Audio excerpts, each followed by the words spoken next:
José, para ti el tema del programa educativo es bien importante. Háblanos sobre este tema. El negocio que nosotros tenemos es una actividad empresarial, la más importante del mundo, tiene todas las características de respaldo en la corporación, de los mejores productos, de los mejores desarrollos, de una historia tremenda de 50 años de solidez en el mundo. Luego, ese no es el mayor problema en un tipo de negocios como esto. Yo evidencié que aquí había un gran negocio porque tiene un programa educativo muy estructurado y ese fue el que me hizo a mí tomar la decisión de hacer ese negocio. Yo creo que es importante porque si hay una buena o mala educación, eso determina el futuro de los seres humanos. Y cuando yo examino el programa educativo que tiene este negocio, lo que llego a la conclusión es que eso es lo más importante que yo he conocido. Yo vengo del mundo universitario, he trabajado por más de 8 años como rector de una universidad y he trabajado en el mundo académico por el tiempo que he estudiado y después ya como dirigiendo una institución universitaria, y siempre había cuestionado el modelo educativo tradicional por sus falencias y por las rutinas que ya ha creado a través de los siglos. Cuando conozco el programa educativo de e-comercio, encuentro que es muy importante para desarrollar el negocio porque toma a las personas y las transforma, hace una transformación profunda de los seres humanos y les hace creer en sí mismas, les hace evidenciar posibilidades y las hace tomar el control de su futuro. ¿Cuáles serían las características fundamentales que determinan este programa educativo? Una de las grandes sorpresas que yo encontré, yo entro como todas las personas a pegarme, digamos, a ese programa educativo porque me parecía siempre que la educación era importante. Cuando yo entro, encuentro que tiene 3 características esenciales. Yo lo he venido estudiando, he venido beneficiándome de él. Esas 3 características son, primero, que es un programa continuo, y eso es muy importante. Esa es una diferencia fundamental entre la educación tradicional y este programa educativo, y es que es continuo. La continuidad radica en que desde que una persona entra al negocio empiezan a educarla y esa educación nunca termina. La persona cuando puede estar ya muriendo, pero la persona tiene la posibilidad de estar estudiando y tiene la posibilidad de estar creciendo. Eso es fundamental. ¿Por qué es fundamental? Porque el modelo educativo tradicional es un modelo que no es continuo. Las personas estudian carreras y terminan las carreras, y cultural y psicológicamente esas personas creen que están ya acabadas, que son productos terminados, y difícilmente ellas creen que tienen que seguirse educando hacia el futuro. Normalmente terminan las carreras y las personas salen a buscar qué hacer, pero no hay la concepción profunda de que tienen que educarse durante toda la vida. Aquí de entrada el programa educativo nunca le dicen que es por 3 años, a nadie le dicen que es por 6 meses, a nadie le dicen que es por 5 años y a nadie le dice que se va a graduar, porque lo que se busca es el éxito, es el crecimiento de las personas. Y esa característica me parece que es muy importante porque en 1991 en Colombia, el gobierno de Colombia reunió a un grupo de sabios que se llamó precisamente la Comisión de Sabios para la Educación, la Ciencia y el Desarrollo, y de esa Comisión de Sabios hizo parte Rodolfo Ginás, que es uno de los grandes genios que tiene Colombia en la medicina. Él fue el director del Instituto de Neurología de Nueva York. Estuvo en esa comisión Manuel Elkin Patarroyo, y estuvo dentro de las personalidades, estuvo Gabriel García Márquez, y esa comisión determinó que, yo recuerdo que en uno de los resúmenes que esa comisión escribió, dice Gabriel García Márquez, que fue quien redactó el resumen final, dice: las condiciones de Colombia están dadas como nunca para el cambio social y la educación será el instrumento maestro. Dice él, pero no es cualquier tipo de educación la que necesita Colombia para transformarse. Dice, necesitamos una educación que sea inconforme y que sea reflexiva, una educación que vaya desde la cuna hasta la tumba, o sea, que sea continua. Dice, necesitamos una educación que nos inspire una nueva manera de pensar y que nos inste a descubrir quiénes somos en una sociedad que se quiera más a sí misma. Y eso es fundamental porque en el año 2001 yo estaba viviendo en Europa, y un día en la ciudad donde yo vivía bajé a comprar el periódico y encontré que había un aviso donde requerían un empleado para una multinacional y decía: se necesita gerente de recursos humanos para una empresa en el norte de España.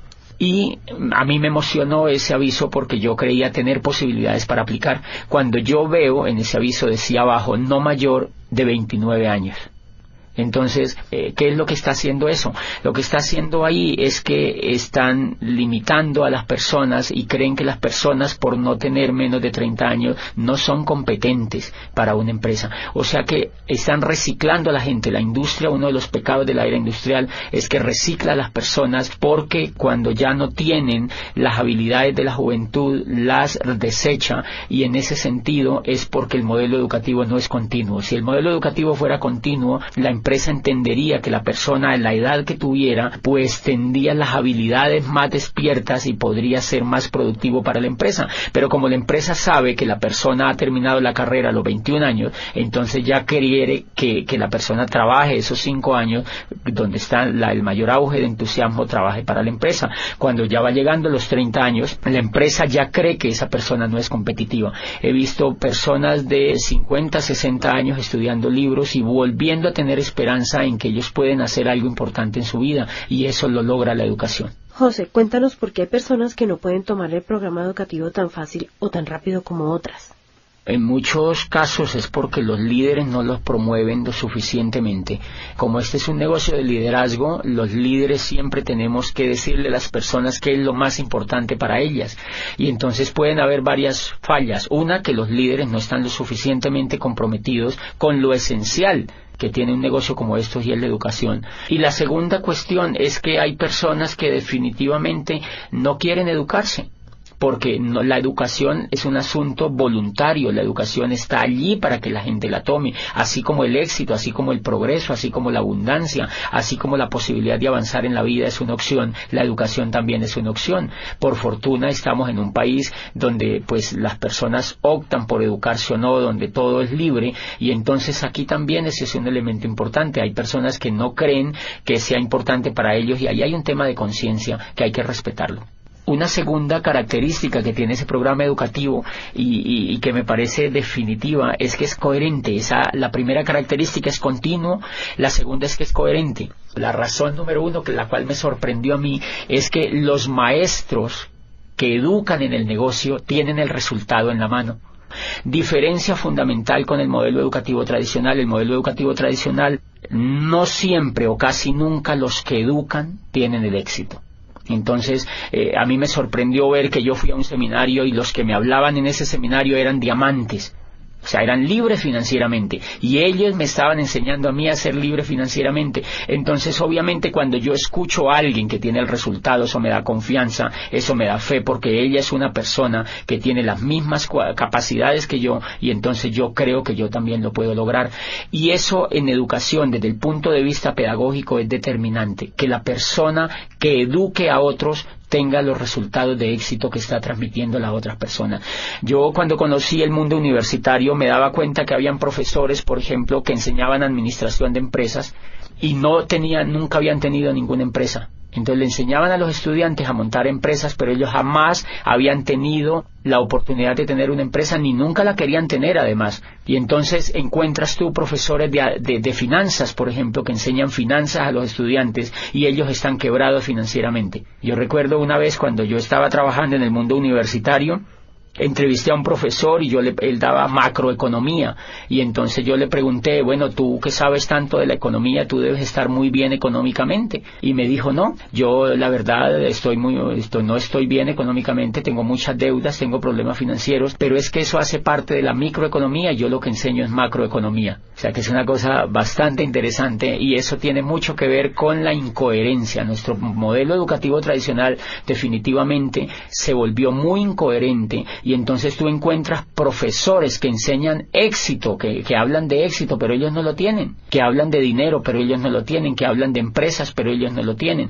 Y entonces ese es uno de los fracasos importantes del modelo tradicional. ¿Por qué? Porque los muchachos, como tienen ese espejo en sus profesores, ellos terminan duplicando a sus profesores, y eso empieza a generarse una ola de pobres que educan a pobres, que educan a pobres, de pobres que educan a pobres, que se educan entre los pobres, y todos terminan siendo pobres. Entonces por eso tú encuentras gente que les cuesta tener resultados financieros importantes, porque el reflejo y el espejo que ellos han tenido durante todas sus carreras por 20, 30 años de estudio ha sido de incoherencia. Y me hace acordar de una historia bellísima que leí en pedagogía alguna vez de un muchacho que quería estudiar cacería de dragones, era en Oriente, y él había encontrado que existía, pues la mayor necesidad de esa región era atacar la plaga de los dragones que lo infestaban todo. Entonces su padre lo lleva donde el maestro Lin, que era el más dotado en este tema de cazar dragones,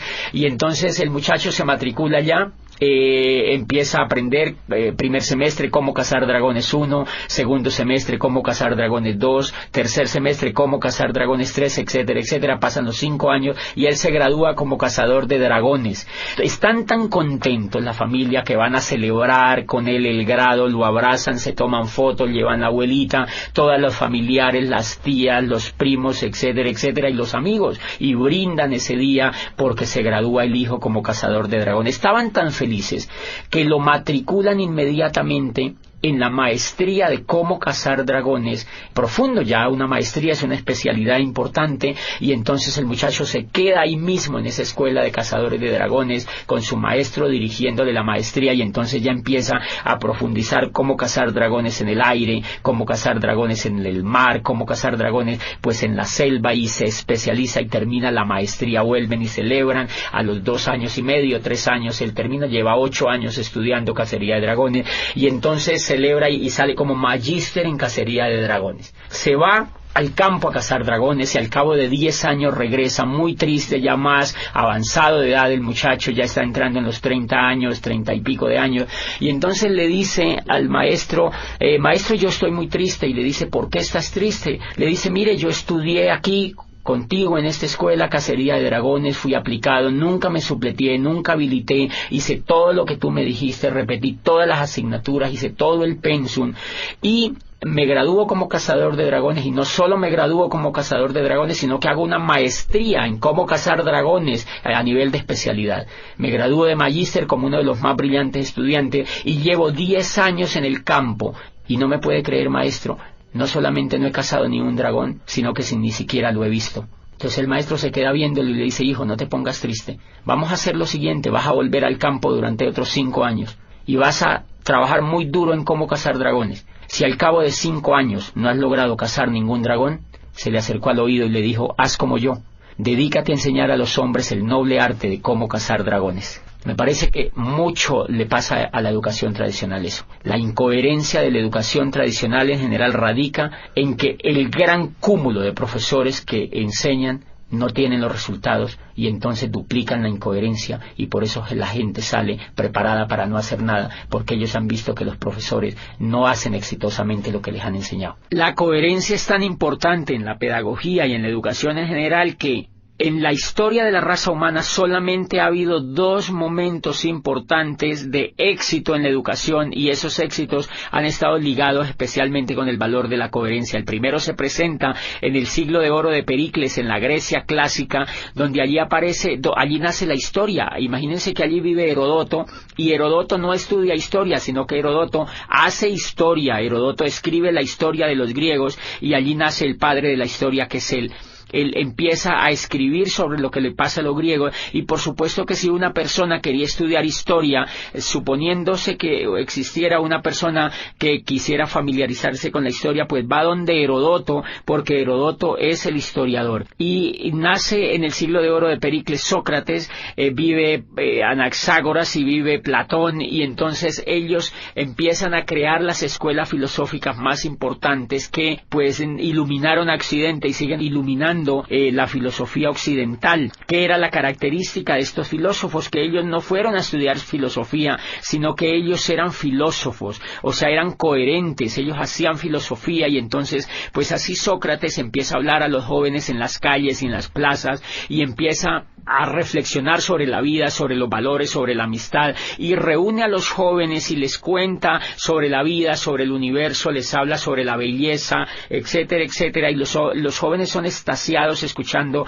a Sócrates, de manera que esa coherencia que él tiene de no enseñar filosofía, sino de hacer filosofía, hace que Platón, por ejemplo, se interese en la filosofía, y hace que otra cantidad de discípulos que surgieron a raíz de la aparición de Sócrates en la escena ateniense, pues empieza a duplicarse, y lo que se duplica entonces es el éxito de la coherencia. Y nace también en el siglo de oro de Pericles la tragedia.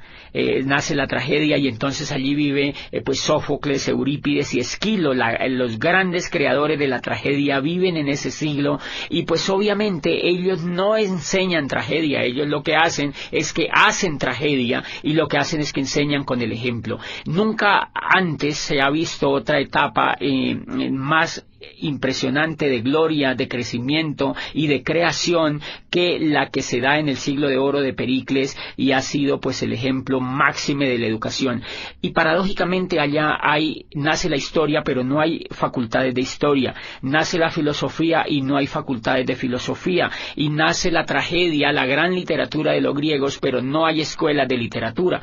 Entonces lo que hay son hechos concretos, hay maestros que hacen las cosas, y otros, si las quieren aprender, pues las aprenden realmente de los que saben. Y eso es tan importante que el otro momento que se presenta en el siglo XVI, prácticamente arrancando el siglo XVI, y es en lo que llamamos el Renacimiento. Allí, en la Florencia renacentista, se da otro milagro de la educación. Allí aparece el arte, aparece otra vez la filosofía renacentista, aparece el descubrimiento de las leyes físicas y de las leyes químicas, y aparece el renacimiento de la política, de la democracia con Maquiavelo. Aparece el planteamiento de teorías políticas que nunca se habían escuchado, básicamente en lo que plantea Maquiavelo, y aparece en el arte Miguel Ángel Buonarroti, aparece Tiziano, aparece Botticelli, y ninguno de ellos va a las escuelas de arte, sino que ellos van al taller de Verrocchio, van donde hay maestros pintando, donde hay escultores, donde hay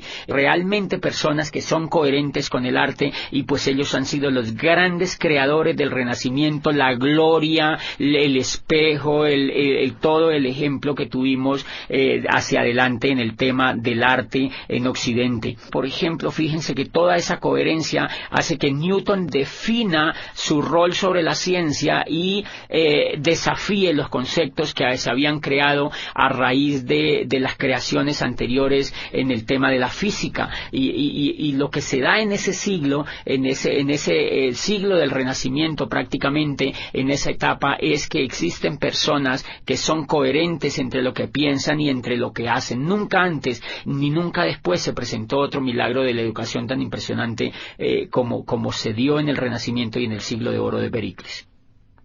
Y el último pilar que tiene este negocio es que es humanista. Y el humanismo radica en que el centro de todo el modelo educativo es el ser humano. No es el conocimiento, no es el horario, no son los útiles, no son los maestros, no son los esmeraldas ni los diamantes, es el centro de todo el ser humano, es la persona que viene a educarse. Entonces, uno, le respetan hasta la decisión de si se educa o no. Dos, le respetan hasta cuándo quiere educarse. Tres, le respetan el tiempo, porque el programa educativo no tiene horarios. Lo hace la persona en su casa, lo hace cuando se levanta, lo hace cuando se acuesta, lo hace al mediodía.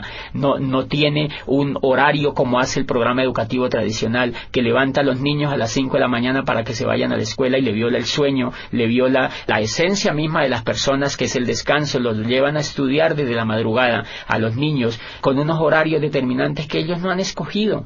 Entonces el centro en este negocio del programa educativo, y por eso lo hace humanista, es el ser humano, no el conocimiento, no el intelecto, no los libros, no los profesores, no los horarios, sino el ser humano. El ser humano como centro educable hasta el final de los días. Como lo respeta como ser humano, sabe que el ser humano puede crecer desde que está con uso de razón hasta que muere.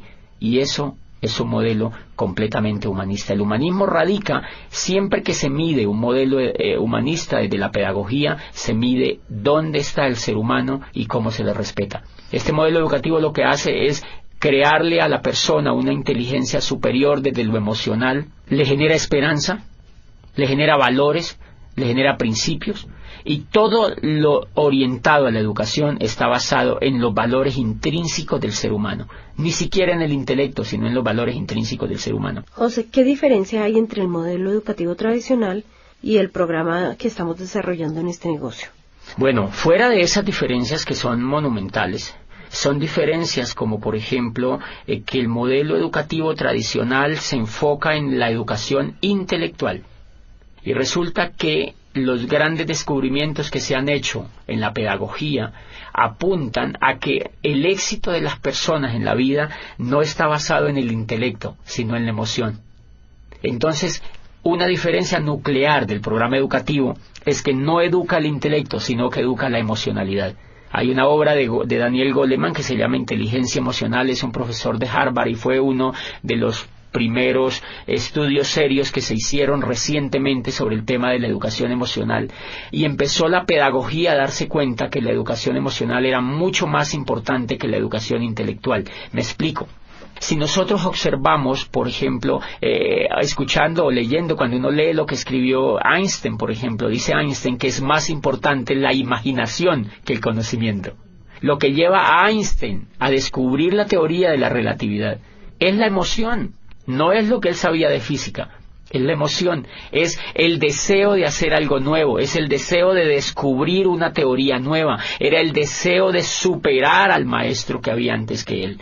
Lo que lleva, por ejemplo, a Newton a descubrir la teoría, la gravedad, todo el tema de la gravitación, es porque él quiere progresar frente a lo que había antes. Lo que lleva a Galileo Galilei a perfeccionar el telescopio de Hans Lippershey y ver las estrellas y decirle al mundo que el centro del universo no era la Tierra, que estaban equivocados y que llevaban 2000 años equivocados, fue el deseo de superar a Ptolomeo, que había existido miles de años antes y que habían educado a la gente con un paradigma que Galileo cree que es falso y lo demuestra. Entonces, fíjense que allí prácticamente no hay juego de intelecto, lo que hay es un juego de emocionalidad. Y si uno examina, es el deseo de superar, es el deseo de traspasar las barreras, es el mismo deseo que tiene el atleta olímpico de superar la barrera de los 100 metros, es el mismo deseo que tiene el ciclista de correr el Tour de Francia y ganarle al otro, es el mismo deseo del Guinness Record de superar. O sea, el ser humano desde que está en la faz de la Tierra siempre ha tenido el deseo de ser mejor, el deseo de crecer. O sea que lo que impulsa a los seres humanos no es el intelecto, es la emoción, y paradójicamente la emoción es la que no se educa. La emoción no se educa ni desde la casa, o más bien se deseduca. Se crean hábitos perversos frente a la emoción, y cuando uno llega a la escuela lo que menos se le educa es la emoción. Entonces termina uno fracasado porque no le han educado el motor que tienen todos los seres humanos, y es la inteligencia emocional. La inteligencia emocional es lo que logra que una persona como Shakira, por ejemplo, a quien la despreciaban por su voz en el colegio porque no era competitiva frente a los estándares que la profesora tenía, lo que hace que ella se vuelva en una de las cantantes más impresionantes a nivel mundial es la fe que ella tiene, es la confianza que tiene en ella misma, es la esperanza en el futuro que ella tiene, y es la capacidad que ella tiene para transformar los hechos que la rodean. Eso no es intelectual, eso es emocional. Gabriel García Márquez, desde que entra al mundo universitario aquí en Bogotá y estudia en la Nacional, de una lo que ve es que él no iba a ser un buen abogado y que el modelo que lo estaban metiendo educativo no le convencía. Él se retira de la universidad, y lo que lo lleva a hacerse el mejor escritor del mundo es el deseo, es el sueño, es la capacidad de querer progresar y la capacidad de creer en sí mismo. Y ahí hay un elemento fundamental que se llama la capacidad de soñar. La capacidad de soñar es un elemento emocional. Y si ustedes examinan, esa es una diferencia importante. El sueño, por ejemplo, está prácticamente vetado en la educación tradicional. Tú estudias 20, 30 años en la educación tradicional y normalmente a ti nunca te hablan de sueños. Nunca tú ves a un profesor hablándote de que es importante soñar. Nunca te hablan de que es importante soñar, porque ese elemento es casi cursi en la educación tradicional. Y si tú examinas todo el progreso de la historia de la raza humana, tú encuentras que los únicos que han transformado el universo han sido los soñadores. Entonces, si los soñadores han sido los que se inventaron la física, la química, la matemática, la astronomía, la música, la literatura, los que han dado los grandes avances han sido los soñadores, ¿por qué la educación no habla de sueños? ¿Por qué el sueño está prácticamente vetado? Y a uno no le hablan de sueños en la educación tradicional, a uno le da el sueño, pero realmente allá nunca ve uno, en general uno no ve profesores soñadores. Y me llama la atención eso porque uno de los elementos importantes, la diferencia de los seres humanos con los animales, es que los seres humanos se difieren en que los seres humanos somos soñadores. Los animales no sueñan. Los animales vienen programados genéticamente para repetir lo mismo que ha hecho su especie a través de miles de años.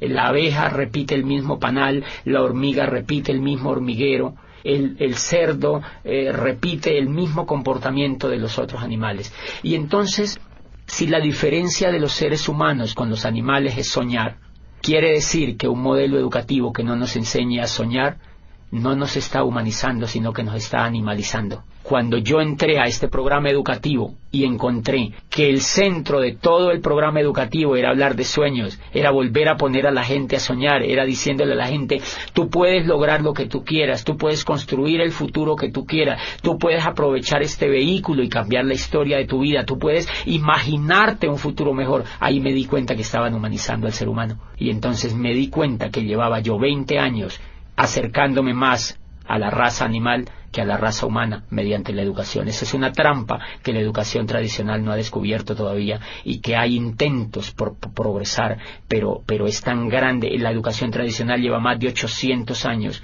haciendo lo mismo y no la han cambiado prácticamente ni un ápice.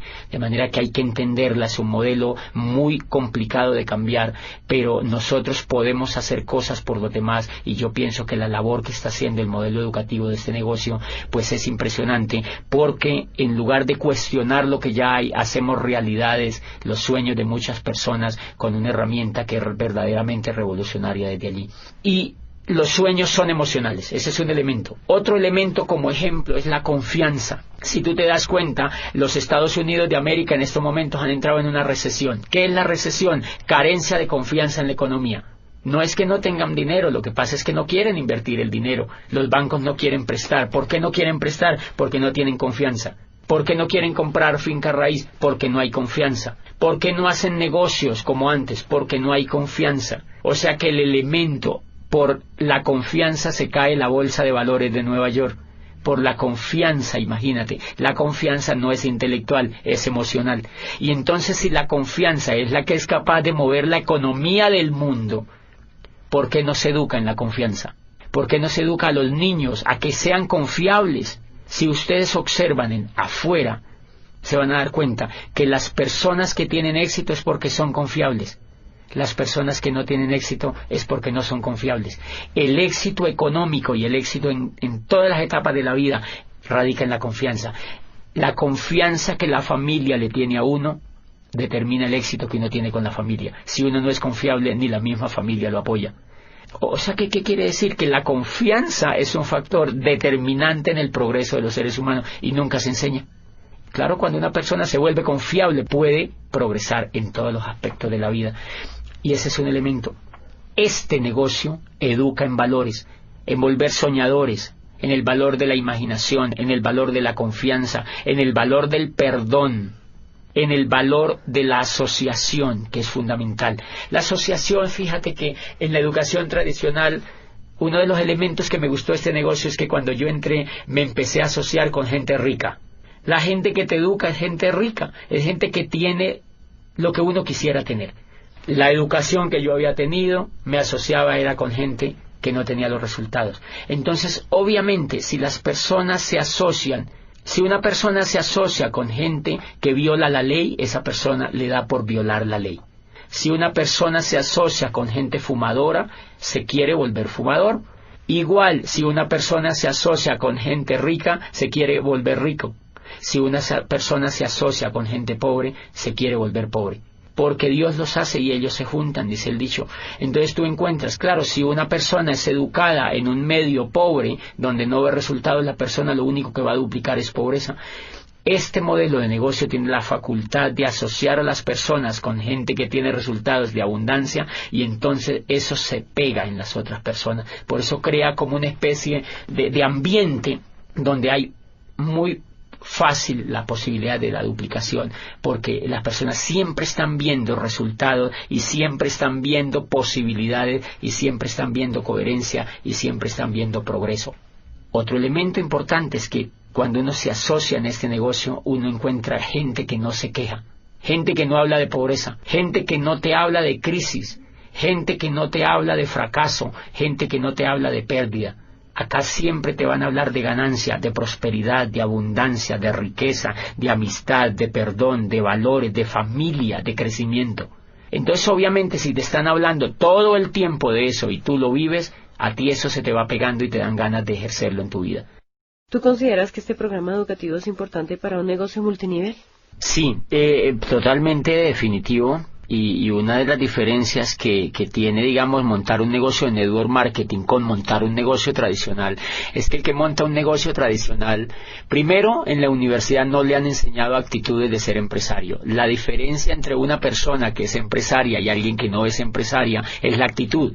Por ejemplo, la persona que nunca ha sido empresaria, no importa que haya estudiado administración o que haya estudiado negocios, es que esa persona normalmente viene llena de miedo. A ella le da miedo arriesgarse, y el riesgo es emocional. Como nunca ha sido educada en emoción, no ha tenido inteligencia emocional alrededor de su educación en general, esa persona vive llena de miedo. Por eso se ha ido a estudiar una carrera, porque la persona no realmente, si quisiera ser empresaria, creo yo que no se iría a hacer una carrera, porque si usted examina, los más grandes empresarios del mundo no han estudiado carreras. Para ser empresario no se requiere información intelectual, se requiere tener valores de empresario, y eso no lo enseñan en el sistema educativo tradicional. Todo el negocio aquí es quitarse el miedo.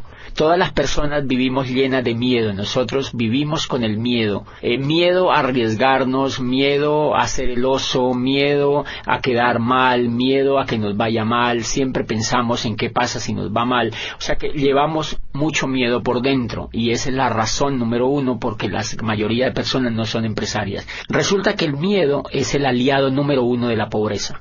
O sea, el miedo y la riqueza no la van. El miedo y la riqueza no la van, entonces la pobreza se alía con el miedo. Y si tú observas, por ejemplo, cuando el mundo del empleo es un mundo que lo explota el miedo. ¿Por qué uno se vuelve empleado? Yo fui empleado durante 8 años. ¿Y por qué no era empresario? Porque me daba miedo. O sea, que yo era empleado era porque no podía hacer otra cosa. Cuando este programa me educa y me saca el miedo, a mí se me ocurre lanzarme a ser empresario. Entonces, ¿por qué es importante el programa educativo? Porque te va a sacar el miedo.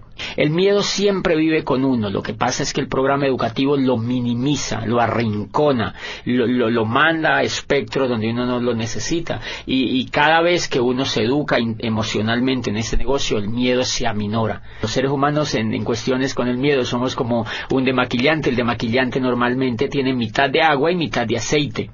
Entonces, normalmente nosotros salimos de las carreras o llegamos a la vida así, con mitad de miedo y mitad de coraje. Pero normalmente el miedo gana, porque es más fácil no hacer las cosas que hacerlas, obviamente. Entonces, lo que hace el programa educativo es que nos agita. Hagan de cuenta que se agita ese demaquillante, y el miedo se mezcla con el coraje, y entonces como el miedo se mezcla con el coraje no nos puede ganar, y entonces uno sale y da un plan, uno va y muestra los productos, uno va y hace un auspicio, uno hace algo en el negocio, y cuando uno se ha dado cuenta, nos hemos dado cuenta que cuando uno deja de escuchar el programa educativo, deja de educarse emocionalmente, vuelve y se aparta el miedo, y vuelve el coraje, se aparta, y entonces uno para de hacer el negocio. O sea que todo el negocio en los seres humanos consiste, para ser empresarios, en quitarnos el miedo. Y por eso es importante, porque las personas llegan pues llenísimas de miedo, y eso es lo que va ocurriendo en la mente de la gente. Cuando la gente se empieza a quitar el miedo, empiezan a sentir poder. Por eso es que yo no le recomiendo a ninguna persona que sea empleada que se salga de los empleos. Cuando inician el negocio, me preguntan, este negocio me parece muy bueno, yo me quiero salir del empleo, yo quiero dedicarme solo a eso. Yo le digo, prohibido, porque esa persona no se ha sacado el miedo todavía. No le recomiendo tampoco, porque si esa persona ya se hubiera sacado el miedo, ya mínimo era platino en ese negocio, o era esmeralda, o era diamante. La razón por la cual no ha calificado es porque tiene miedo. Entonces es muy recomendable que las personas se vayan sacando de a poquito el miedo, y que valoren sus empleos, que se vuelvan buenos empleados, es decir, que hagan bien sus funciones, pero poquito a poco se van quitando el miedo. Y cuando se quiten el miedo, se quitan al jefe también, pero antes de que se quiten el miedo no se lo van a poder quitar. Entonces es fundamental, y además las emociones, la excelencia, dice Aristóteles, no es un acto sino un hábito, y lo que busca este programa educativo es volver a la gente excelente. Y entonces, ¿por qué hay que pegarse al programa educativo? ¿Por qué es importante para un empresario? Porque le va a quitar el miedo y porque le va a generar el hábito de la excelencia. Y eso no se genera en un día, tiene que generarse en un proceso. Bueno, José, entonces, ¿qué le dirías tú a aquellos empresarios que ven el sistema educativo como un gasto? Bueno, más que decirles es como evidenciar qué es lo que pasa normalmente con un empresario nuevo que ingresa al negocio y no es que no le guste, porque a ellos les gusta, lo que no les gusta es pagar. Entonces, porque el programa educativo tiene un costo, si tú observas la carrera que has hecho, eso te ha sacado dinero y tiempo, mucho dinero y mucho tiempo, y tienes que evaluar los resultados que tú tienes con eso que has hecho. Luego acá, si tienes un programa educativo que es altamente competitivo, que es diferente a lo que has hecho y aquí vas a construir el futuro, pues lo menos que puedes hacer es pegarte al programa educativo, porque la gente no se pega. La gente no se pega porque está acostumbrada a no invertir en su mente. En general, la gente hace las carreras porque todo el mundo las hace. En general, la gente va a las universidades porque si no va a las universidades, los papás los recriminan. Entonces, es como un poco para dónde va Vicente, para dónde va la gente. Porque es culturalmente aceptable que un pelado salga de la universidad y lo primero que la mamá se queda viendo es, bueno, salga del colegio y ahora ¿cuál universidad va a entrar? Es un imperativo social. Pero normalmente, ellos no están interesados en invertir. Ellos no están interesados en general, sino que la cultura los avienta a eso. ¿Qué es lo que pasa acá? Que como es mucho más libre y es mucho más optativa la decisión, más aún que hay que aclarar que este programa educativo es totalmente voluntario para los empresarios. Ninguno de nosotros podemos obligar a un empresario a que se pegue al programa educativo. La gente en general no se pega porque están acostumbrados a invertir pues un poquito del pecho para abajo. O sea, invertimos es en comida. Porque si no invertimos en comida nos morimos. Entonces la gente compra carne, compra cebollas, compra tomates, compra mercado y compra cosas para comer, pero casi no compra cosas para alimentar la mente. Entonces la mente la alimentan con televisión, la alimentan con programas de radio, la alimentan con noticieros, la alimentan con negativos, la alimentan con charlas con los amigos, lamentándose de la vida y hablando de la crisis. Entonces ese tipo de alimentación tiene muy negativizado al ser humano. Y claro, cuando ellos entran acá creen que eso no se puede cambiar porque es como un disco duro que ya viene grabado. Entonces las personas normalmente no se conectan por un hábito que tienen de no invertir en su mente. Entonces lo que uno tendría que ayudarles es a que ellos tomen el hábito de invertir en su mente, porque si no toman el hábito de invertir en su mente no hay absolutamente nada que hacer con una persona, porque yo creo que si una persona no se pega al programa educativo, pues tiene muchas dificultades en generar un negocio próspero. Puede hacer un negocio minorista, pero no puede hacer pues un negocio próspero. Entonces yo les recomiendo a todos los empresarios que se peguen al programa educativo y que hagan todo lo que les dicen sus líderes, sobre todo los líderes que ya tienen los resultados. José, ¿tú crees que una persona siendo profesional le sea más difícil entrar a este sistema educativo? Yo creo que eso depende mucho de la actitud de la persona empresaria que entre al negocio. Hay muchos casos de profesionales con una excelente actitud para educarse, pero tenemos montones de casos de profesionales que ven el negocio y son renuentes al conectarse al programa educativo. ¿A qué acuso yo esa renuencia? Creo que esa renuncia tiene que ver con lo que ellos creen que son. Como ya son médicos, como uno ya es abogado, como uno ya es ingeniero, entonces uno se cree producto terminado. Y ellos no tienen la culpa, ellos así los han hecho creer. Eso se lo ha hecho creer todas las décadas que llevan de estudio y los grados que les han dado. Entonces se creen productos terminados y creen que esto es un jueguito, que esto es una cosa allí pues como para decidirlo de manera sencilla. O sea, no creen que sea tan importante porque se creen productos terminados. Pero cuando ellos van, digamos que entra un ingeniero, yo he tenido casos de ingenieros civiles que me dicen, yo entro a eso y eso me gusta y yo sé que eso es espectacular como negocio. Y empiezan a dar planes, y empiezan a trabajar, empiezan a querer auspiciar, empiezan a querer construir el negocio y se frenan y vuelven a mí y me preguntan, no sé qué es lo que me pasa.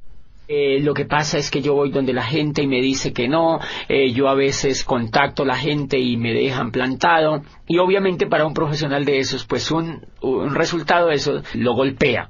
Cuando yo los escucho me dicen, no tengo resultado, yo le doy y le doy y le doy y no avanzo, entonces yo advierto muchas cosas. Él se empieza a dar cuenta de que le falta algo que él no sabía que le faltaba, y es, por ejemplo, coraje, disciplina. perseverancia. Él se quiere rajar, por muy ingeniero que sea, él se quiere rajar al segundo mes. O sea que él en ese momento le está faltando inteligencia emocional. Él es buen ingeniero, pero como empresario no tiene inteligencia. Entonces él en ese momento, antes de conectarse al programa educativo, él no se da cuenta que le falta la inteligencia emocional suficiente para ser empresario. Entonces creo que esa es una de las razones. El sentirse producto terminado, fíjense que la ignorancia, decía Platón, no es un estado de escasez, sino un estado de llenura. Y entonces cuando uno es profesional, uno se siente lleno, uno se siente que se va a comer el mundo, uno cree que ya todo lo sabe. Entonces que nadie le puede venir a enseñar otra cosa. Y dice Platón, ese es el peor pecado que se comete frente al conocimiento, porque la ignorancia, dice, si fuera un estado de vacío, pues simplemente bastaría con llenarlo y se solucionaría el problema. Dice, pero como es un estado de llenura, lo que la persona tiene que es vaciarse de todo lo que no sabe, de lo que cree que sabe, pero que no lo sabe, para que pues se vuelva un poco noble y empiece a aprender otras cosas. Entonces la dificultad radica allí cuando esa persona entienda que creo que es más con un estrelle que él se pegue cuando arranque el negocio y se da cuenta que la gente no le hace caso, que la gente que entra no quiere estar con él, que la gente que entra se raja, y normalmente es por problemas de confianza porque no confían en él, es por problemas de que no lo ven entusiasmado. Y todo eso es emocional, entonces él tiene que empezar a educar ese tipo de emociones si lo que quiere es hacerse esmeralda o diamante en ese negocio. Retomando un poco sobre lo que dijiste anteriormente, háblanos sobre la coherencia y la práctica. Este tema de coherencia y práctica es fundamental, sobre todo en este negocio. Miren, cuando yo entré me sorprende que la persona se conecta al programa educativo, o sea que lo educan exitosos, pero a la vez le dan el negocio para que vaya practicando. No le dicen vas a conectarte 5 años y después le vamos a montar un negocio. Eso sería repetir el esquema tradicional. Acá lo que le dicen es, se va a conectar a un programa educativo y ya le montamos el negocio. Empiézalo a practicar. Entonces, ¿qué pasa? Que la persona cuando aprende y practica, aprende 2 veces. Y entonces esa persona tiene la posibilidad de aprender muy rápidamente, que es lo que creo que es una tremendísima falla pedagógica en el modelo educativo tradicional. Y es que a las personas se les hace ir, mire, si tú sumas, uno va al antejardín, al jardín, a la media vocacional, a la escuela, al bachillerato, y termina haciendo posgrados. Y si tú examinas durante esos 20 o 25 años, tú nunca has practicado nada. Entonces, en pedagogía existe un tema tremendísimamente desarrollado hoy en día que se llama la programación neurolingüística, y es que de acuerdo a al modelo de pensamiento en que tú estés enfocado, aprendes ciertas cosas o desarrollas ciertas habilidades o no. ¿Qué es lo que yo veo en la educación tradicional? Que como uno entra desde chiquitico hasta los 20 y pico de años, son 20 y pico de años en la educación tradicional, y el componente que existe es que uno no hace nada. Entonces, eso es una programación neurolingüística indirecta o casi directa. Como tú no haces nada durante 20 y pico de años mientras te estás estudiando, adivina qué aprendes a hacer. Nada. Y por eso es que después, ya cuando uno realmente empieza a aprender a hacer algo exitoso, es cuando ya está viejo o cuando ya está de mayor edad, porque ha pasado la mayoría del tiempo sin hacer nada. En cambio, una sorpresa tremenda en este negocio es que cuando la persona ingresa al negocio, le montan un negocio para que empiece a practicar. Entonces él ejerce el tema de aprender mediante el error. Aprende, practica y comete errores. Aprende, practica y comete errores. Entonces él mismo va viendo cómo es que él mismo tiene que superar los obstáculos, porque él mismo es el que está practicando. No otro por él, ni en piloto simulador, sino en la realidad. Él sabe que cuando raja a una persona, por ejemplo, es porque es mal comunicador, en muchos casos. Él sabe que cuando contacta y no logra auspiciar a la persona es porque es un mal comunicador. Entonces aprende que él tiene que mejorar esa habilidad de comunicarse mejor, etcétera, etcétera. Pero realmente lo importante allí es que la teoría y la práctica van completamente hiladas desde el primer momento. Y bien, eso hace pues que hayan tremendas posibilidades de éxito. Yo mismo me pongo a examinarme. Yo estoy durante 20 y pico de años en la economía tradicional y en la educación tradicional, y el éxito en lo que yo hago, pues en lo que yo quería hacer con mi vida, era mínimo, realmente mínimo, tanto que al nivel de frustración me había llevado. Este programa educativo en 4 años ha logrado lo que ningún programa educativo pudo hacer con la vida mía. Por eso pienso que el valor tremendo que tiene, y el valor pues lo tiene muy muy empotrado en la coherencia. ¿Cuál sería tu mensaje final para los empresarios? Bueno, yo creo que redondeando esto, Sonia, es pues entender un poco que infortunadamente en el mundo tradicional no hay modelos educativos que cambien a la gente de cuadrante. Por eso tú encuentras personas en la economía tradicional que montan negocios, trabajan unos años, se quiebran. Imagínate que la Cámara de Comercio tiene unas estadísticas donde dicen que el 95% de los negocios de las empresas que se montan se quiebran en los primeros 5 años. Pero nadie se ha puesto a investigar por qué es que se quiebran. La mayoría de la gente le echa la culpa a la economía, al modelo económico, a la falta de posibilidades, y eso no es real. Entonces las personas montan los negocios, duran 5 años trabajando en ellos, se quiebran, recogen lo que les queda, montan otro, vuelven y se quiebran, recogen lo que les queda, intentan ya con otro, y cuando ellos se dan cuenta que como que no funciona nada, le echan la culpa al gobierno, le echan la culpa al país donde viven, y dicen, no, yo me voy para Europa, yo me voy para los Estados Unidos, y terminan en España, allá haciendo otra cosa, y no se dan cuenta que el problema no era ni de la economía, ni de la familia, ni del gobierno, ni del país donde vivían, sino que el problema era lo que ellos tenían en la cabeza. Entonces, como ellos se llevan la cabeza para allá, el problema sigue, pero en España. Entonces, ¿eso qué nos está diciendo? Que si un país quiere tener riqueza, un país tiene que enfocar su educación en que la gente se cambie del cuadrante, de que se cambie de un cuadrante de empleado o autoempleado y que se vaya al cuadrante de ser empresario. Por eso yo insto a los empresarios de América Latina a que motiven a las otras personas que conocen a que se peguen a un programa educativo que en el fondo lo que va a hacer con ellos es cambiarlos de cuadrante para que logren no solo el éxito en este negocio, sino en cualquier cosa que ellos pues emprendan en la vida.